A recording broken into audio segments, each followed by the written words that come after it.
It's a bit like looking at a massive, incredibly complex piece of machinery, like one of those towering vintage grandfather clocks. Oh, yeah. Those are intricate. Right. And if you only ever look at the smooth, polished face of it, you just see the hands moving. It looks totally orderly. It makes sense. It tells the time. Sure, on the surface. Yeah, exactly. But if you take a step back and you open up that wooden casing and look at the actual gears, you might see that the teeth of the cogs are like literally grinding against each other. Sparks are flying. Yeah, the tension. Right. The mainspring is wound so incredibly tight that the whole structure is vibrating. It's threatening to snap. You realize that the smooth surface is hiding this massive, violent amount of internal friction. And, that tension between the smooth surface and the grinding gears. I mean, that is the defining characteristic of modern governance right now. Oh, totally. Because we love to look at the macro level of society, right? The broad treaties, the neat economic spreadsheets, the international summits, and we just assume the machine is ticking along exactly as it was designed to. Which it rarely is. Exactly.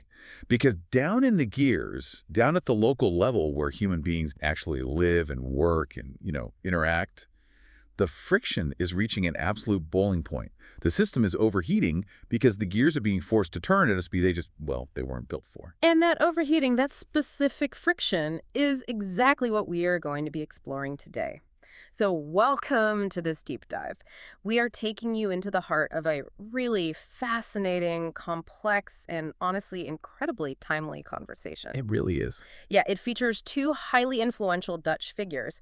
We've got political philosopher Ad Verbrugge and prominent politician Mona Keijzer. They recently sat down on a program called De Nieuwe Wereld, which translates to the New World, to basically dissect the immediate aftermath of the Dutch municipal elections. And it's worth noting they do not hold back. Oh, not at all. Now, a quick heads up to you listening, because we need to put this out there right away. They pull absolutely no punches in this discussion. They are tackling the absolute third rails of modern politics head on. Yeah, the really sensitive stuff. Exactly. We're talking immigration, the placement of asylum centers, the deep animosity between the left and right, and, accusations of massive overreach by the European Union. Right, the hot button issues. Yeah. And our job today isn't to take a side on the left or the right. We aren't here to validate their specific political critiques or tell you what to think. Definitely not. We're completely neutral here. 100%. We are strictly here as your guides to dissect the anatomy of this global populist anger. We are using this Dutch microcosm to understand a worldwide macrocosm. So, okay, let's unpack this. Let's do it. What exactly happened in these local elections that caused such an absolute earthquake in The Hague? Well, to understand the sheer magnitude of the shockwave, we really have to look at how voters weaponized the ballot box. Weaponized? How so? Yeah, weaponized. Yeah. Because what happened was a sweeping, honestly unprecedented victory for local independent parties across the whole country. And it was accompanied by a very sharp shift to the political right. Oh, wow. Yeah.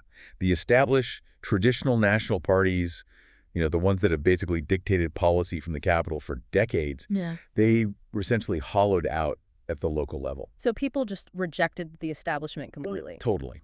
Voters took a standard municipal election, which theoretically, it should be about local zoning laws, right? Or trash collection or funding the neighborhood library. The mundane stuff. Right. But they turned it into a nationwide veto against the national government. Which is just a fascinating mechanical failure of the system when you think about it. Like, why do voters use a local lever to scream about a national issue? Because it's the only lever they have left. Right. It makes me think of a business analogy. It's like a massive corporate headquarters located in a shiny glass tower in the capital somewhere. Okay, I like where this is going. And they are constantly sending down these sweeping, abstract mandates to their regional branches. But they're completely ignoring the daily, on-the-ground realities. The broken supply chains, the lack of staff. Yeah, the things that actually make the branch function. Exactly. The headquarters doesn't want to hear about the friction. They just want their spreadsheet model executed. So eventually, the regional branch managers just go rogue. They stop answering the phone. They just hang up. Yeah, they refuse to implement the corporate directives because those directives will literally bankrupt their specific branch. That corporate headquarters analogy maps perfectly onto the political reality that Verbrugge and Keijzer are diagnosing here. Perfectly. It really feels that way. Yeah, because the corporate directives are the national laws, And the rogue branch managers are the local voters and local politicians who are saying, we cannot and we will not execute this. They're just drawing a hard line. Exactly. And what's fascinating here is the mechanics of that democratic frustration. When people feel entirely unheard at the macro level, like when they feel that national elections don't actually change the trajectory of these grand policies, they just look for the nearest available lever to pull. And that's the local council. Right. They use the micro level to throw a giant wrench into the gears of the macro level. It is a desperate structural attempt to force the system to acknowledge them. And Mona Keijzer points out that this isn't just like a vague feeling of discontent, right? It is highly targeted. Very targeted. The driving force behind this local rebellion was what they call the anti-AZC vote. That's the pushback against asylseekercentra, or asylum seeker centers. Right, the placement of these centers in small towns. Yeah, and she argues that from the perspective of these local voters, the progressive, abstract approaches to politics are fundamentally failing to preserve the country. Like, voters are completely fed up with national politicians sitting in The Hague and telling local communities what they simply, in her words, have to swallow. Exactly. And if we connect this to the bigger picture, I mean, think about your own local community for a moment listening to this. Wherever you live, whether it's the U.S., the U.K., or somewhere else. Yeah, it's universally relatable. How often do sweeping federal mandates completely misunderstand the nuances, the resources, and just the physical carrying capacity of your own neighborhood? All the time. We see this globally, right? With sanctuary city debates or the pushback against top-down environmental zoning. It is a universal friction. But in the Netherlands, this rebellion wasn't uniform everywhere. Oh, right. The university divide. Yes. The way a town voted depended heavily on one very specific, almost geographical fault line, which is the presence of a university. The tale of two nations, basically, because Yeah. you look at the map of these election results and university cities, places like Leiden, Amsterdam, Utrecht, they voted in a completely different reality. It's a totally different world. Yeah, in those academic hubs, the vote skewed heavily left and progressive. Massive victories for the Green Left and the Labour Party.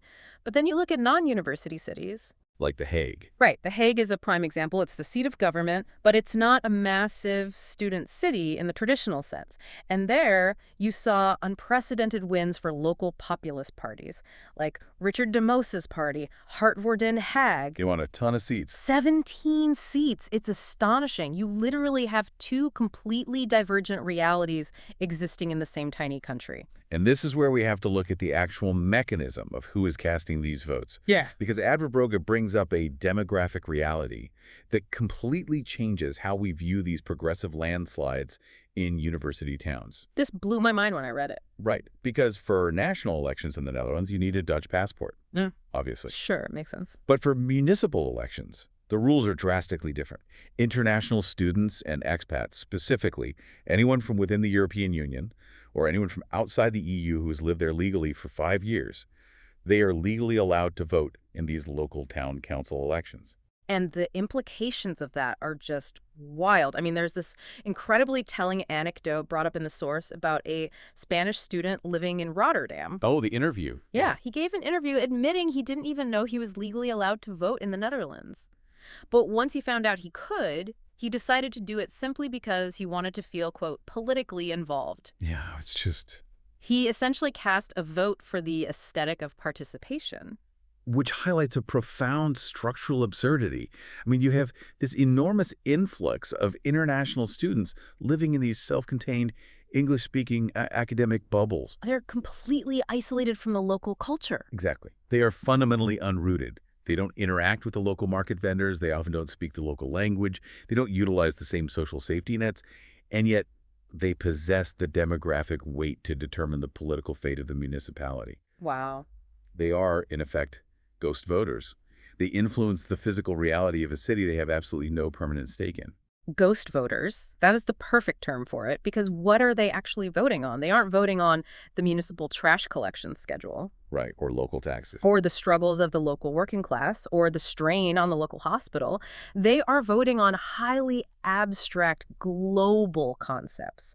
They vote for the energy transition or for an internationalist ideal of open borders. Yes. They are casting a globalized vote in a local ballot box, which completely overrides the urgent, practical realities of the native citizens who actually permanently live, work, and raise families in that town. And this academic internationalism, it creates a massive cognitive dissonance Yeah. when you look at the domestic reality. Because while these universities are pushing this progressive globalism and bringing in thousands of foreign students, the foundational education system of the native population is collapsing. The statistics here are terrifying. Verbrugge points out a deeply alarming metric. 1 in 3 15-year-olds in the Netherlands is functionally illiterate. 1 in 3. And among 12-year-olds, the number is 1 in 2.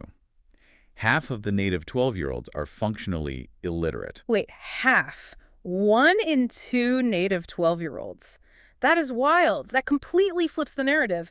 If half your kids can't read, the system isn't just failing, it's entirely broken at the root. Completely broken. And yet, the Educational Council's priority is pushing for more English language instruction to cater to the internationalization agenda. I mean, the priorities are completely inverted. Precisely. The system is failing its own children at the absolute most basic level of reading and writing, while the universities prioritize becoming these global English-speaking hubs. It severs the accountability loop. How do you mean? Well, if a local economy falters or social cohesion breaks down due to these progressive local policies, the international student simply graduates and moves back to Spain or Germany. Right. The native working class does not have that luxury. They are forced to live in the wreckage of an administration that was elected by transients. Okay, I have to push back here for a second because I'm trying to view this through a historical lens. Yeah. Is this really a new phenomenon? Like, weren't university students in the 60s and 70s also wildly progressive? Weren't they also accused of living in ideological bubbles, completely disconnected from the blue-collar working class? That's the classic trope, yeah. Right, so is this just the classic generational divide repeating itself, or is the actual mechanism fundamentally different now? It's a really great question, and Verbrugge actually tackles this historical assumption directly, because he points out that the idea of student equals progressive is a relatively modern construct. Oh, really? Yeah, historically, students have not always been intrinsically left-wing. In the 19th century, the dominant student movements were classically liberal. And in the early 20th century, universities, particularly in Germany, were actually hotbeds for right-wing extremism. Wow, I didn't realize that. Yeah, there was a massive presence of Hitler Youth movements among the student body back then. The hard left turn in academia really only solidified in the 1960s. So the political alignment of academia is actually fluid. It just shifts based on the era. Exactly. And even today, it's not a monolith. Among native Dutch students, there is actually a growing, significant voting bloc for right-wing populist parties like the PVV and the Forum for Democracy. That's fascinating. The native youth are splintering politically based on their economic realities. So the fundamental difference today, the new mechanism, is the internationalization factor. To ghost voters. Exactly. The international student body has manufactured a totally new, historically unprecedented voting bloc that is geographically present but culturally and communally absent. Here's where it gets really interesting. Because that profound disconnect between a ruling class who are often educated in these very same international bubbles and the working reality, well, it leads us directly to the most explosive issue in this entire discussion. The spark. Yeah, we've established the cultural and demographic divide. Now we need to look at the specific legislative spark that is threatening to just blow the whole system apart. And that is a law known as the Spreading Sweat, which translates to the Distribution Act. Right. And the Spreading Sweat is the ultimate legislative embodiment of everything we've been discussing so far. It is a national law designed by the central government in The Hague, and its explicit purpose is to legally force local municipalities to house and accommodate asylum seekers, completely regardless of the local democratic will. So they have no say. None. If a town council holds a vote and says, no, we have looked at our infrastructure and we do not have the capacity for an asylum center, the Spreading Sweat gives the national government the statutory power to just override them. They just force it. Yeah, they can say, you are taking them anyway, we are distributing them to you. And Mona Keijzer attacks this from a position of pure, unyielding pragmatism. She points out the raw math of the situation, which is staggering. The Netherlands is experiencing an influx of roughly 60,000 to 70,000 new asylum seekers every single year. In a very small country. Right. And from the perspective of local communities, they simply cannot sustain it. She makes it clear it's not about a lack of empathy, it's about a lack of physics. Yeah, physical limits. They don't have the housing, the healthcare facilities are strained, the school capacities are maxed out, the local infrastructure is physically cracking under the weight. Her central critique focuses on the allocation of political energy. She asks a very piercing question. Why does the national government utilize all of its institutional power, all its legal threats, and its bureaucratic machinery to force small, under-resourced municipalities to absorb this massive influx, rather than using that exact same energy and state power to restrict the influx at the border? That is the million-dollar question. Why is the pressure applied downward onto the most vulnerable citizens rather than outward to solve the root logistical problem? It's a profound question of priorities. And, this isn't just a logistical argument. It is a fundamental, totally irreconcilable ideological clash. It's a clash between two entirely different frameworks for viewing human society. On one side, you have the national government operating on a framework of abstract human rights, capital H, capital R. This is the globalist, legalistic view where universal rights supersede local limits. In this framework, everyone is theoretically welcome, and borders are viewed as secondary to moral obligations. And opposed to that, you have the local governance operating on a framework of civil rights or community rights. And this framework is not based on abstract universalism. It is based on practical carrying capacity and the social contract. The realities on the ground. Right. It asks the hard, localized questions. What can our specific schools actually handle without failing the students who are already there? What can our municipal safety net afford without going bankrupt? It prioritizes the stability and survival of the existing bounded community over the theoretical rights of those outside it. Verbrugge uses this family analogy to illustrate this clash, and honestly, it's brilliant. Let's build this out because it cuts right through all the political jargon. It really does. He says, imagine a family living in a standard single-family home.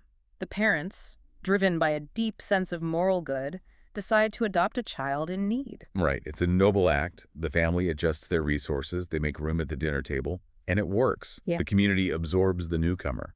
But then the parents, operating purely on that abstract moral principle that adopting is universally good, they decide to adopt another child. And then another. And another. And this is where the friction hits reality. Because the parents are viewing the situation through the lens of limitless moral obligation.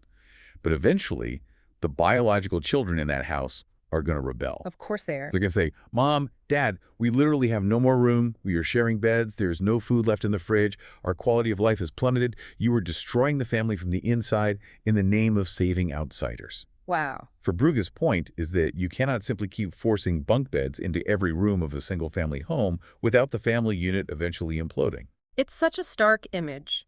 The parents represent the national government, obsessed with the human rights discourse, completely blind to the diminishing resources. Yep. And the biological kids are the local municipalities, dealing with the physical reality of the strain and feeling entirely neglected by their own leadership.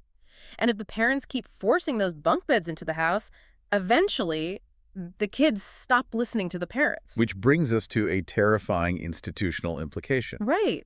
What happens when the biological kids lock the bedroom door? What happens when a democratically elected local mayor, backed by a local council, looks at the national minister and simply says, no, we will not execute your law? That is the precipice of a constitutional crisis. We are no longer talking about a disagreement over policy. We're talking about the breakdown of the state's internal machinery. The gears are snapping. Exactly. The national government in The Hague can point to the spreading sweat all they want. But if the local administrative apparatus refuses to physically build the asylum center, The Hague has a massive problem. The central nervous system is sending signals to the hands, but the hands are refusing to move. It's paralysis. You escalate from political debate to administrative gridlock and potentially to outright civil disobedience on a municipal level. So what does this all mean for the social contract? If The Hague remains tone-deaf and doubles down, forcing this law through against the will of the local majorities, it feels like the fabric of society just dissolves. It really does. And reading through this discussion, what struck me most wasn't just the logistical anger about housing or money, it was the raw emotional grief. Like the refusal to accept these top-down mandates is driven by a profound, visceral sense of loss over a disappearing culture. We are talking about the deep human need for what the Dutch call gemeenschap, which means community. Gemeenschap is a vital concept here. And it encompasses much more than just a zip code or a geographic location. It implies shared values, shared history, mutual obligation, and just a really deep sense of belonging. It's the glue. Right. Both Keijzer and Verbrugge express this profound, deeply personal mourning process for the Netherlands they once knew. They aren't just critiquing a policy, they are grieving a vanishing way of life. Mona Keijzer shares this incredibly poignant anecdote that brings this abstract concept down to earth. She is from a region called Volendam, near the historic fishing village of Urk. Very traditional area. Extremely. And she talks about the local dialect there. When you meet someone new in that region, the very first question they ask in dialect translates to, whose family are you from? Or literally, whose are you? Think about the immense sociological weight of that single question. Whose are you? It immediately situates an individual not as an isolated, hyper-individualistic atom in a globalized economy, but as a specific thread in a tightly woven local fabric. It's profound. You are defined by your lineage, your relationships, your rootedness in that exact soil. It is the ultimate expression of Gemeenschap. It is the exact opposite of the transient international student we discussed earlier. And she contrasts that deep-rootedness with a story about watching a documentary. She saw this young man from a traditional fishing family, and he is weeping as his family's historic fishing boat is sent to the scrapyard. Oh, that part was heartbreaking. It really was. It's being destroyed because of complex new environmental regulations and quotas dictated by centralized authorities in Brussels or The Hague. For Keijzer, that image of the boat being physically torn apart, that is the tangible manifestation of the working class culture being dismantled by administrative spreadsheets. It is the absolute erasure of identity by bureaucracy. And she extends this critique to the physical environment as well. She strongly condemns what she called the violation of the classic historic Dutch landscape. Right. The Netherlands is famous for its poldersland that was painstakingly reclaimed from the sea over centuries. It's a testament to local engineering and survival. But now she talks about standing in a traditional polder and looking out at the horizon, and instead of the historic skyline, she sees a 360-degree nightmare of towering industrial windmills. Just blinking red lights into the night sky. Exactly. She specifically uses the word verkrachting, which is a strong word. It means a violation or rape of the landscape. And she points out the intense hypocrisy here. These towering turbines are forced upon local rural communities by abstract climate models and centralized planners. Planners who live in the cities and never have to actually live in the shadows or deal with the noise of those turbines. They outsource the burden. Yes. It's the visual representation of the central government imposing its aesthetic and ideological will on the local environment. The rural citizens bear the physical cost of the urban elite's moral goals. And this intense feeling of alienation isn't just felt by the older conservative generations in the fishing villages. This is a crucial point Verbrugge makes. He shares a genuinely surprising story from his own life as a university professor in Amsterdam. I found this part so interesting. Yeah, he talks about taking his students out to dinner after wrapping up a semester. Keep in mind, these are young, highly educated people living in the cosmopolitan capital. And yet, entirely unprompted, they began talking about this desperate, aching longing for Gemeenschap. Right, he mentions a girl originally from the eastern town of Enschede who brought it up. And another student, a young man, told a story about how he eagerly volunteered to go and physically count paper ballots at a local polling station. Which is tedious work. Super tedious. And why did he do it? Not because he was intensely partisan or trying to sway an election, but because he desperately wanted to feel a physical, tangible connection to a local communal process. He wanted to literally touch democracy with his hands because his digital, abstract, hyper-globalized life felt so hollow and unrooted. Verbrugge notes how shocking this revelation was to him. He points out that 20 or 30 years ago, university students were not sitting around dinners lamenting the loss of traditional community. They were rebelling against it. Exactly. They were focused on breaking free from it. But today, this specific generation, raised entirely within the hyper-individualistic, globalized digital age, they are feeling the acute psychological pain of being unrooted. They are starved for the very thing that the administrative state has spent decades dismantling in the name of efficiency. It reminds me of the sociological concept of the broken windows theory. Oh, how so? Well, it's the idea that if a building has a broken window that goes unfixed, it signals to the neighborhood that nobody cares, that authority is absent. Soon, all the windows are broken, and the social order just decays. But listening to this discussion, it feels like we are witnessing a broken windows theory applied to the human soul. If people don't feel tethered to a shared, bounded community, if the wind days of their culture, like their local dialect, their landscape, their industries, are constantly smashed by policies, they have absolutely no say, and the social fabric decays immediately. That is precisely the mechanism Verbrugge is warning about. Yeah. When people lose their sense of Gemeinschaft, civic duty evaporates. Yeah. If you don't feel a bond with your neighbors, you stop picking up trash on the street. You stop making eye contact. Like, stop caring. You stop correcting bad behavior in public spaces because you no longer feel a shared ownership of that space. Isolation breeds apathy. And eventually, when that apathy is continually ignored by the state, it ferments into deep, volatile resentment. Because when you replace human connection with a spreadsheet, when centralized planners view citizens merely as interchangeable data points in an economic model, you completely steamroll the unquantifiable human need for belonging. And when people feel their identity and community are being actively erased, they don't just quietly fade away into the background. They look for someone, literally anyone, who promises to smash the spreadsheet. They seek out political saviors. Which brings us directly to the rise of outsider parties. Because when the political establishment tells you that your grief over your changing community is backward or racist or irrelevant, you will inevitably vote for the person who validates your grief. It's human nature. Right. And in the context of these specific Dutch elections, this translated into massive local victories for highly controversial outsider parties, most notably the Forum for Democracy, or FVD. The Forum for Democracy is a really fascinating element here. They are portrayed as the ultimate anti-establishment wrecking ball. They scored huge wins at the local level by tapping directly into that raw reactionary anger we just discussed. Yeah, they rode that wave perfectly. But they are also deeply controversial, right? Often accused of flirting with extreme elements and conspiracy theories. Yes, they are. And this creates a massive existential dilemma for the traditional political class. Because the established parties have a standard, almost knee-jerk reflex when dealing with outsider populists.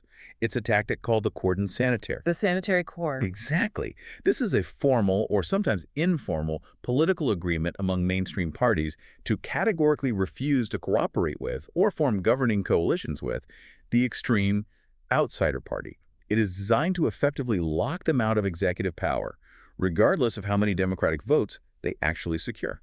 It's basically a political quarantine zone. You can win seats in the parliament, you can give your speeches, but we will never let you touch the actual steering wheel of the state. That's the idea. But Mona Keijzer issues a very stark warning about this tactic. She explicitly states that while she fundamentally disagrees with the FED's refusal to distance itself from its extreme fringes, she insists that deploying the cordon sanitaire against them is a catastrophic mistake for the health of the democracy. And her logic is entirely grounded in the mechanics of democratic representation.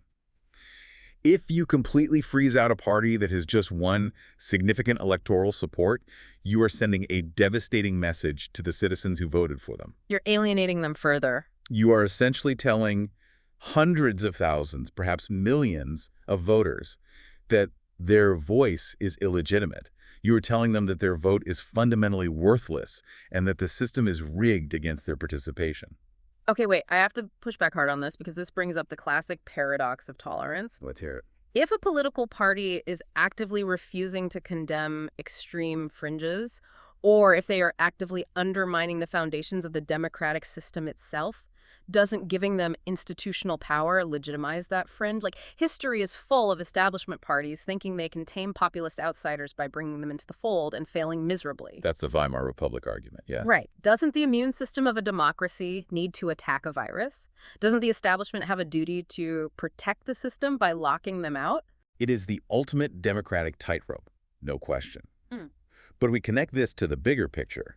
Verbrugge provides the counter-argument to the cordon sanitaire, and it focuses on the danger of pressure valves. Okay, unpack that. He argues that treating a significant portion of your electorate as a virus to be quarantined is exactly what causes the democratic body to turn on itself. You do not defeat populism by ignoring it or locking it in a closet. You defeat it by addressing the underlying legitimate grievances that fuel it. You treat the root cause, not the symptom. Exactly. These votes for the FED, however messy the party might be, are a desperate search for representation by a neglected, alienated working class. He calls it a search for vertegenwoordiging, which is representation. Yes. The danger of the cordon sanitaire is that it removes the pressure valve from the democratic engine. In a healthy, functioning system, dissent, even angry populist dissent, is integrated into the administrative layer. It forces compromise, it forces debate, and it results in gradual change. It lets the steam out. Right. But if you categorically lock dissenting voices out of the institutional process, you don't make their anger magically disappear. You simply push that anger outside the bounds of democracy entirely. You push it out of the parliament and onto the streets. Yes. And Verbrugge does not shy away from the ultimate consequence of this. He uses the word revolution. Wow. He warns that if the administrative class refuses to integrate this massive undercurrent of frustration, if they insist on keeping the cordon sanitaire in place while continuing to push top-down mandates, we are risking a fundamental, potentially destructive upheaval. Because if the ballot box is repeatedly proven to be an ineffective tool for changing the direction of the country, citizens will eventually seek other non-democratic tools to force that change. That is a chilling thought. Because it implies the system is actively radicalizing its own citizens by ignoring them. It's a self-fulfilling prophecy. And this brings us to a really crucial realization. We spent a lot of time talking about the symptoms, the anger, the voting shifts, the cultural grief. But the conversation between Keijzer and Verbrugge dives deep into the why.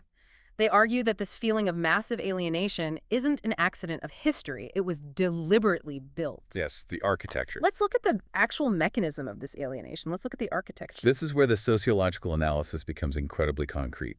The discussion brings in data from a statistician named Maurice de Hond to illustrate this architecture of alienation. Bro, the numbers here are wild. Very telling. He maps out the physical administrative structure of local governance in the Netherlands over time. In 1966, this relatively small country was divided into roughly 1,000 distinct municipalities. 1,000. Each one had its own mayor, its own local council, its own highly localized, deeply rooted decision-making process. So power was incredibly decentralized. If you had a problem, the person who could fix it likely lived in your own neighborhood. You probably knew your local officials personally. They shopped at the same grocery store. The accountability loop was incredibly tight. Exactly. The human scale of governance was preserved. But today, fast forward to the present, and through decades of relentless bureaucratic fusions, mergers, and consolidations, all driven by this technocratic desire for administrative efficiency, that number has been slashed from 1,000 down to just 343 municipalities. Here's where it gets really interesting. Maurice de Hond tracks a tragic, mathematically undeniable correlation alongside this massive administrative consolidation. The turnout crash. Yes. As the physical and administrative scale of the municipality increases, as these distinct historic towns are merged into faceless mega-municipalities, voter turnout at the local level absolutely plummets. It crashes. Because the mechanism of accountability has been destroyed by scale. The distance between the individual citizen and the power structure has widened into a chasm. When your local town hall is closed and absorbed by a regional administrative center 20 miles away, your individual vote, your individual voice feels diluted to the point of total irrelevance. Why bother voting when the council member doesn't even know where your street is? Exactly. And the host of the Death Show makes a brilliant parallel comparison here to the education system. The exact same philosophy of scaling up for efficiency was applied to schools. Small neighborhood schools where everyone knew each other were aggressively merged into massive regional megaschools. And what was the result? It completely destroyed the genuine, organic involvement of parents and teachers. The human scale was lost, and with it went the community investment. And the really alarming part of this conversation is the realization that this philosophy of scale isn't just happening at the municipal level or the school district level. It is happening on a macrocontinental scale with the European Union. Oh, the EU is the ultimate example of this. They argue that the EU is utilizing rolling crises, whether it's the energy crisis, the pandemic, or the geopolitical situation with Russia, to rapidly and systematically centralize power in Brussels. They are using emergencies as a mechanism to bypass national parliaments entirely. The overarching theme of modern technocracy is that the higher up the chain of command you go, the further away you get from democratic accountability.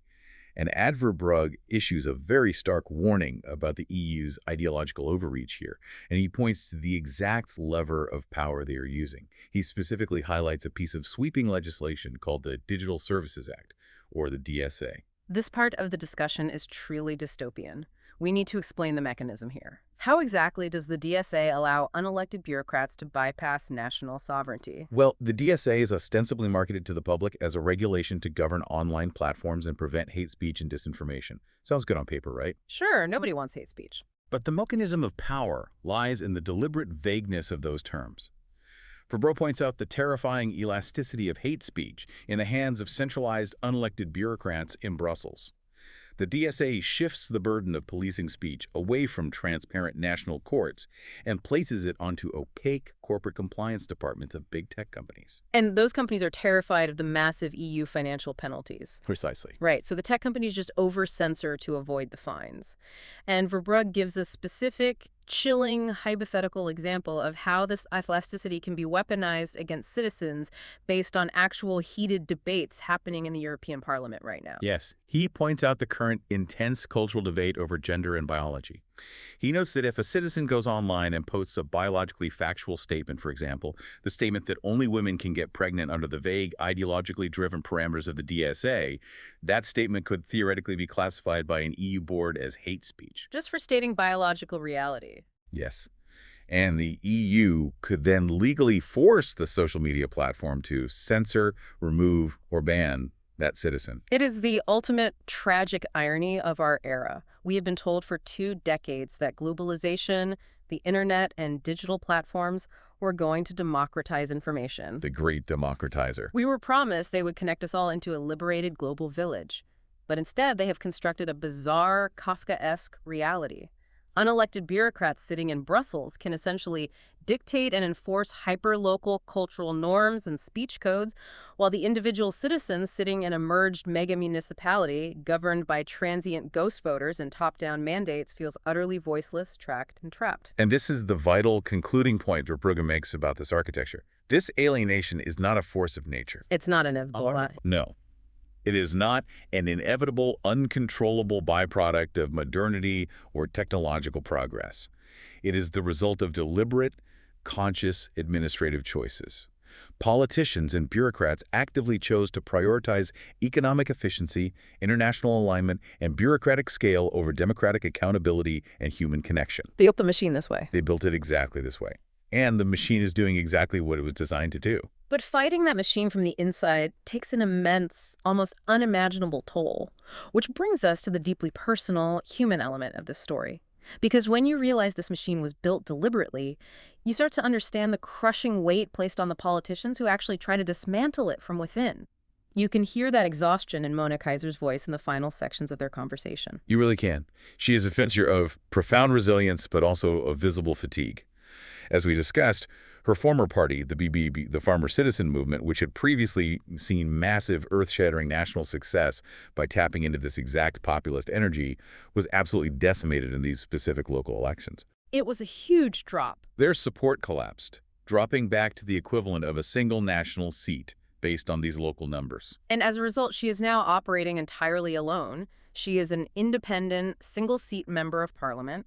She has no massive party apparatus behind her, no staff of researchers feeding her data. It's just her against the monolith. A one-woman army. They compare her in the discussion to another famous Dutch independent MP, Peter Omtzigt, who is widely known for constantly ringing the alarm bell about the crushing, physically impossible workload of trying to hold the entire administrative state accountable as a one-man band. Keijzer draws a careful contrast with Omtzigt, actually.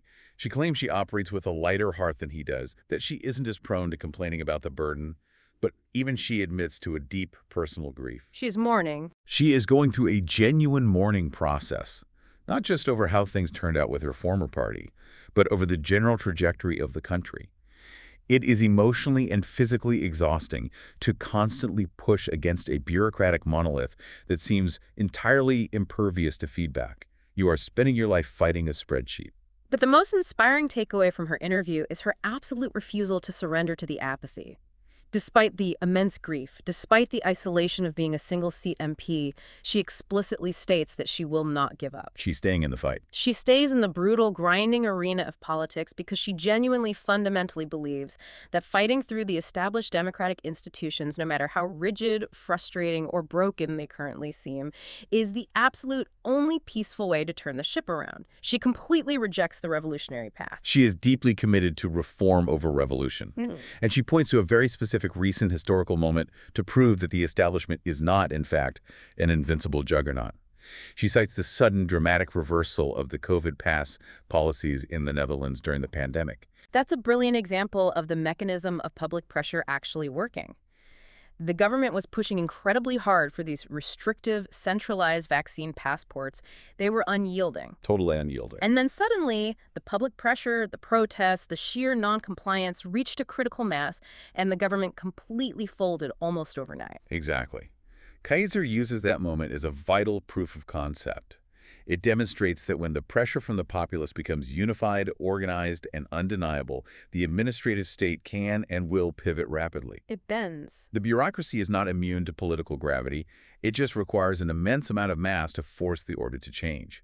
The challenge for these localized movements is generating enough sustained, organized pressure to force that pivot on massive systemic issues like immigration quotas, EU centralization, and the restoration of Gemeenschap. So as we zoom out and look at the massive grinding gears of this grandfather clock we started with, what does this all mean for the future? As we synthesize this entire picture, the local rebellions weaponizing municipal elections, the transient academic bubbles overriding working class realities, the looming constitutional friction of the spreading sweat, the deep psychological longing for community, and the deliberate architectures of digital censorship. What is the ultimate takeaway? Where does this leave the democratic experiment? The conversation leaves us standing at a profound historical crossroads. The fundamental question hanging over Western democracy is this. Will the establishment, the politicians sitting in The Hague, the technocrats in Brussels, the administrators in the universities, will they look at these election results, look at the visceral anger in the provinces, and realize they are driving the society down a dead-end street? Will they wake up? Exactly. Will they find the institutional humility to adapt, to decentralize power, and to listen to the biological kids in the house? Or will they stubbornly hold on to their abstract models, deploy the cordon sanitaire, double down on top-down mandates like the DSA, and push the system until the mainspring finally fractures completely? It is a glaring, flashing red warning light on the dashboard of modern democracy. We've explored how a stack of local election results in a small European country is actually a perfect diagnostic scan of a global sickness. It reveals the dangerous, widening, and deeply emotional chasm between abstract, globalist spreadsheet thinking and the deeply rooted biological human need for local community, agency, and rootedness. And this isn't just a Dutch story. To you, the listener, whether you are sitting in a rural farming village in the American Midwest, a post-industrial town in the UK, or navigating the streets of a massive hyper-connected metropolis, this exact tension is shaping your world right now. It's everywhere. The friction between your lived reality and the administrative rules dictated from afar is the defining political and cultural conflict of our era. It really is. We have seen how the relentless drive to merge towns, centralize power, and scale up governance in the name of efficiency creates nothing but apathy, isolation, and eventually explosive anger. We've spent decades deliberately building architectures of alienation. But I want to leave you with a provocative thought to mull over, a potential way out of the maze. We always assume that technology only accelerates centralization and surveillance. That's the default assumption. Right. But looking to the future, could the very technology that enabled this massive globalization, things like advanced artificial intelligence, decentralized blockchain networks, and hyperlocal communication tools, could that eventually be used to reverse the trend? Could we use future tech to perfectly localize governance again, returning to a digital, highly efficient version of those 1,000 localized municipalities? Wow, an AI-powered localism. Exactly. Could technology rebuild the Gemeenschap it helped destroy, or are we permanently locked into an ever-expanding, impenetrable administrative state? Are the gears of the clock destined to finally snap, or can we rebuild the machine from the bottom up? Thank you so much for joining us on this deep dive. We'll catch you next time.